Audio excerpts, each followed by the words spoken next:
क्या पढ़ रहे थे? कोशिका। तो कोशिका दो प्रकार का पढ़ा था, एक पढ़ा था कोशिका, पादप कोशिका, एक पढ़ा था जंतु कोशिका, जिसमें से कोशिका को 3 भागों में विभाजित किया गया था। ठीक है, जिसमें से क्या है, एक होता है केंद्रक, केंद्रक का इसको कहा जाता है केंद्रक, जो कोशिका के अंदर पाया जाता है। इसके बाद होता है कोशिका झिल्ली, तो कोशिका झिल्ली जो बाहरी परत होती है उसको बोलते हैं कोशिका झिल्ली।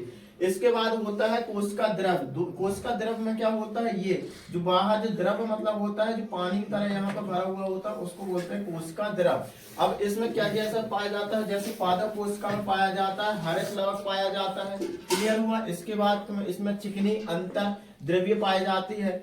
तो जगह हमने तुमको कोशिका पढ़ाया, तो कोशिका दो प्रकार से पढ़ाया, एक पादप कोशिका पढ़ाया था, एक जंतु कोशिका। तो सबसे पहले हमने तुमको ये बताया था कि कोशिका की खोज किसने की थी? कोशिका की खोज 1665 में हुई थी और जो रॉबर्ट ने की थी। अच्छा। और इनने क्या बताया था इसके बारे में, कोशिका के बारे में? कोशिका के बारे में रॉबर्ट ने बताया था कि जो मधुमक्खी के छत्ते जैसा प्रतीत होता है। अच्छा, हाँ। और इसको पहले सूक्ष्मदर्शी से देखा गया था। अच्छा, तो प्याज को भी हम देख सकते हैं इसमें? हाँ, उसकी देख सकते झिल्ली हैं। को। हाँ, अच्छा, तुम ये बताओ कि झिल्ली कौन सी वो होती है, इसमें से झिल्ली क्या है? प्लाज्मा झिल्ली, हाँ, और केंद्रक भी होता है, हाँ। और कोशिका द्रव भी होता है। चलो, 3 वर्गों में बांटा गया था इनको।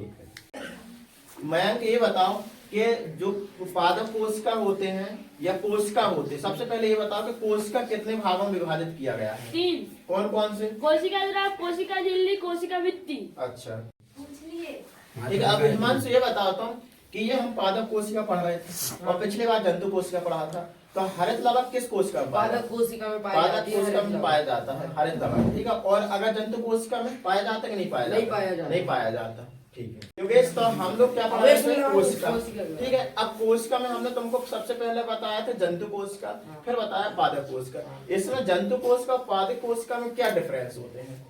जंतु कोशिका में सेंट्रोसोम पाया जाता है, हाँ। पादप कोशिका में नहीं पाया जाता। हाँ, और? जंतु कोशिका में रिक्तिकाएं छोटी होती हैं, पादप कोशिका में रिक्तिकाएं बड़ी होती हैं। हाँ, जंतु कोशिका में हरित लवक नहीं पाया जाता, पादप कोशिका में पाया जाता है। हाँ। जंतु कोशिका में कोशिका वृत्ति नहीं पाई जाती, पादप कोशिका में कोशिका वृत्ति पाई जाती है। अच्छा, बताओ कि पादप कोशिका हमने पढ़ा था, उसमें आत्महत्या की झिल्ली किसे कहा जाता है? लाइसोसोम को। अच्छा, तो आप लोगों ने देखा कि हमारे जितने भी स्टूडेंट हैं बिल्कुल परफेक्ट जवाब दिया है। तो एएस कोचिंग सेंटर में हमारे यहाँ बिल्कुल प्रैक्टिकल तौर पर पढ़ाया जाता है।